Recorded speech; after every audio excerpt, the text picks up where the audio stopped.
माननीय Shrimati Dimple Yadav ji. Thank you, Speaker, sir, for giving me an opportunity to speak in the Public Examination Prevention of Unfair Means Amendment.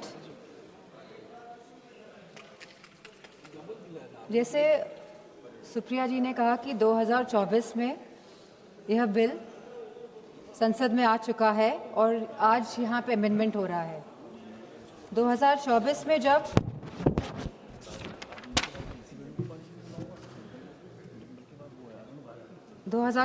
में जब NTA द्वारा परीक्षाएं कराई गई तो ये देखा गया कि यूजीसी नीट कैंसिल हुआ एक दिन बाद जब उस परीक्षा करी गई।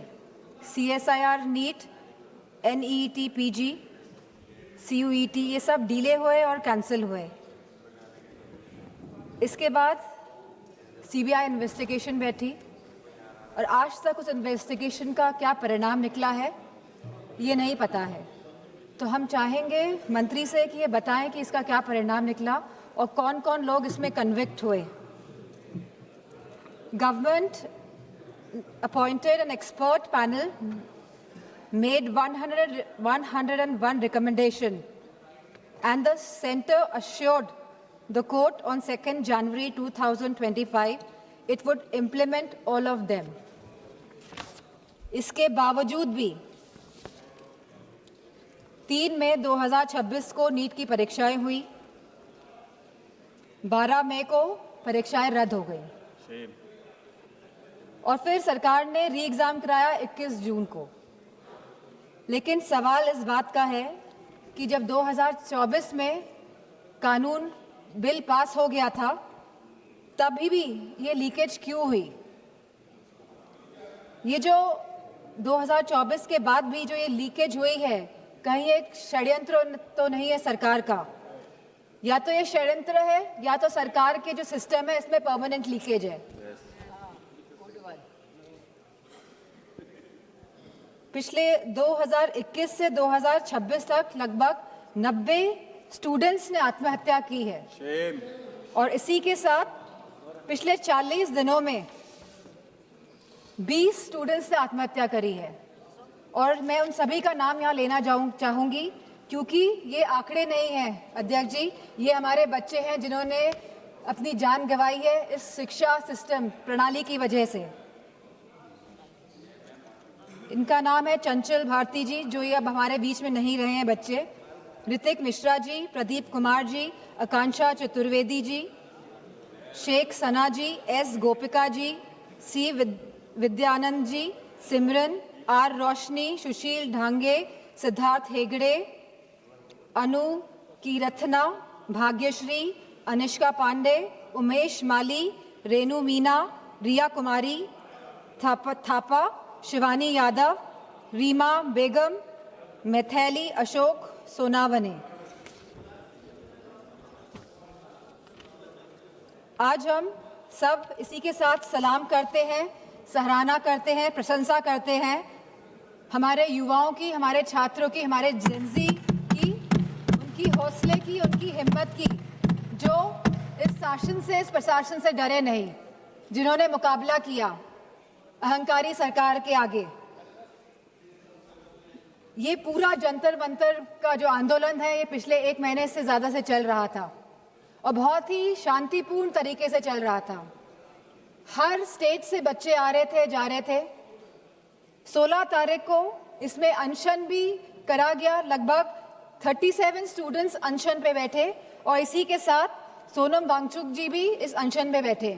बहुत ही शांतिपूर्ण तरीके से पूरा आंदोलन चल रहा था। समाजवादी पार्टी को पूरा समर्थन था इस आंदोलन का और मैं कहना चाहूँगी कि हमारे सभी युवा समाजवादी पार्टी के सांसद इस आंदोलन में गए, शरीक होने गए और ये कोई पॉलिटिक्स करने नहीं गए थे। जितने भी हमारे युवा सांसद और जितने भी सांसद और एमएलए गए थे, क्योंकि हम साथ खड़े होना चाहते थे इस देश के युवा के लिए, उनके हक के लिए, उनके अधिकार के लिए। इसीलिए हम सब जंतर मंतर पहुंचे। 18 जून को मैं भी जंतर मंतर गई, वहाँ पे सोनम वांगचुक जी से मिली जो आंदोलन में बैठे थे, जो बिना कुछ खाए पिए जहां उनको 16 दिन हो गए थे, अनशन पे बैठे हुए थे सभी बच्चे और सोनम वांगचुक जी। लेकिन 18 जुलाई को सरकार ने क्या किया? सवाल इस बात का है, जो लोग अहिंसा के साथ बैठे हुए थे, जो लोग गांधी जी के विचारों के साथ सत्य और अहिंसा की लड़ाई लड़ रहे थे, उनको आप लोगों ने सफेद कफन पहनाने का काम किया। 18 तारीख को आप लोगों ने उनको कफन पहनाने का काम किया और गांधी जी के विचारों को आप लोगों ने कहीं ना कहीं कफन पहनाने का काम किया। इस देश में लोकतंत्र तो है, लेकिन वाकई में क्या स्वतंत्रता है? सवाल इस बात का है आज। जिस तरह बच्चे आए 20 जुलाई को, और कहां से नहीं आए, हर प्रदेश से बच्चे आए, यूपी हो, बिहार हो, तमिलनाडु हो, आसपास के मध्य प्रदेश हो, सभी स्टेट से, बॉम्बे हो, सभी स्टेट से, सभी प्रदेशों से बच्चे आए, क्योंकि वो सब अपनी एकता दिखाना चाहते थे। क्योंकि ये लगातार पेपर जो लीक हो रहे हैं, लगातार जिस तरह का दौर चल रहा है आज, और लगातार जिस तरह सरकार आंखें मूंद के बैठी हुई है और जो सुन नहीं रही है, वो अपनी बात रखने आए थे सरकार से, वो अपनी भावनाओं को सरकार के सामने रखने आए थे। वो चाहते थे कि जो एजुकेशन मिनिस्टर है उनका रेजिग्नेशन हो, और तो कोई बात नहीं थी। सब अपनी एकता और अखंडता दिखाने आए थे। For a purpose they had come to Jantar Mantar. लेकिन सरकार ने उनके साथ क्या बर्ताव किया, सवाल इस बात का है। क्योंकि हम लोग भी उस आंदोलन में शामिल हुए। और क्यों शामिल हुए हम लोग? क्योंकि ये बच्चे आंदोलन में बैठे थे, क्योंकि ये हमारे देश के बच्चे आंदोलन में बैठे थे। हो सकता है हमारे बच्चे नहीं बैठे हो, हम किसी के भी, लेकिन बच्चे तो देश के थे, हमारे बच्चे थे। इसी भावना के साथ हम इस आंदोलन में गए कि हमको साथ देना है, नहीं तो हम अपना मुंह कैसे दिखाएंगे? हमारी अंतरात्मा क्या जवाब देगी? और ये आत्मा की जवाब जो हम दूसरों को नहीं देना चाहते थे, हम खुद को, हमको जवाब देना था। इसीलिए हम सब गए। लेकिन जो बर्बरता देखी गई सड़कों पे, उसका बयान नहीं किया जा सकता है। आपने बैरिकेडिंग लगा दी 100-100 मीटर पर, और बच्चों को आपने वहां पे ट्रैप कर दिया, और फिर वहां पे आपने लाठियां बजाई बच्चों पे, उनके सर फोड़े गए, बेटियों के कपड़े जानबूझ के फाड़े गए। ये सरकार जो बेटियों की बात करती है, आपने बेटियों के कपड़े फाड़े, आपने कील लगी वाले डंडों से बच्चों के सर फोड़े, वहां पे आपने पैलेट गन चलाई, आपने बिहार में AK-47 का प्रयोग किया। हम थे वहां पे, हमें पता है क्या स्थिति थी। किस फेयरलेसनेस के साथ, बिना डरे बच्चों ने सामना किया इस प्रशासन का, शासन का और सरकार का। बहुत बच्चे बेहोश हो गए, बहुत बच्चों के सर से खून निकल रहा था।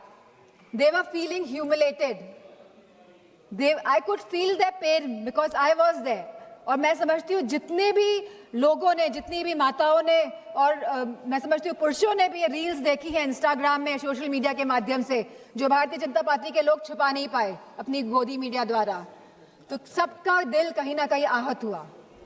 सबको चोट पहुंचाने का काम भारतीय जनता पार्टी की सरकार ने किया है इस आंदोलन को लेके।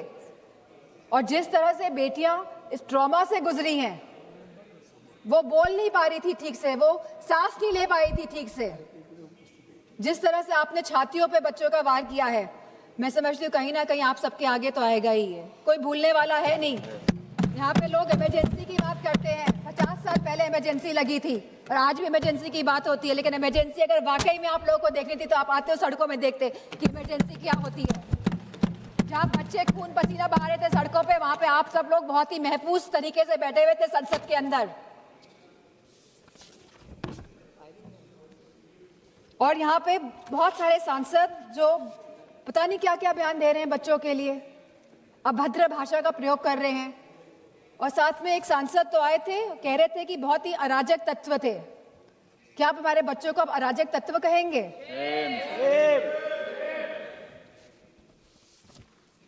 यहाँ पे जो सांसद है वो तो डर के मारे इधर से उधर हो रहे हैं।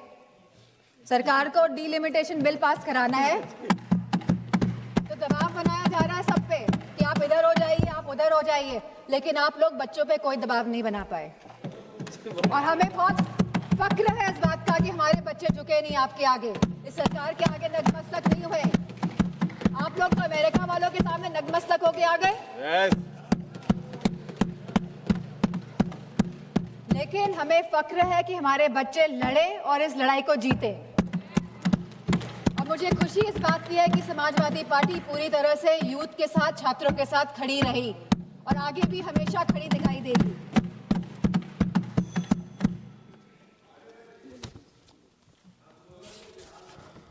अगर कोई रूल्स और रेगुलेशंस लाने ही है तो ये जो सांसद लोग इधर से संसद के अंदर जो सांसद लोग चाहे लोकसभा और राज्यसभा और इधर से उधर भटक रहे हैं, इसके लिए कोई रूल लेकर आइए, क्योंकि कहीं ना कहीं ये लोकतंत्र को क्षति पहुंचाने का काम कर रहे हैं। और आज जिन बच्चों का खून बहा है, जो बच्चे आहत हुए हैं, जिन बच्चों के साथ बहुत ही गंदा व्यवहार किया गया है सरकार द्वारा, चाहे वो बीजेपी के सभी सांसद हो, चाहे उनके अलायंस पार्टनर हो, सारे लोग ये जिम्मेदार हैं। अध्यक्ष जी, आप सभी को मैं कहना चाहूंगी, अपनी बात को खत्म करना चाहूंगी कि you have ripped the youth of the country of his dignity, respects and rights, but I also salute the youth of the country for they didn't let go of anything. They stayed, they stood, they fought all together. And I have huge love and respect for the children of my country. And इन्हीं शब्दों के साथ मैं सरकार से कहना चाहूंगी, with sincerity and with resolve, transformation is imminent. आप रोक नहीं सकते हैं ट्रांसफॉर्मेशन को, अगर आपके अंदर सिंसियरिटी है और अगर आपके अंदर ये रेजोल्यूशन है। लेकिन आपके अंदर क्या है ये तो आप ही जानते हैं।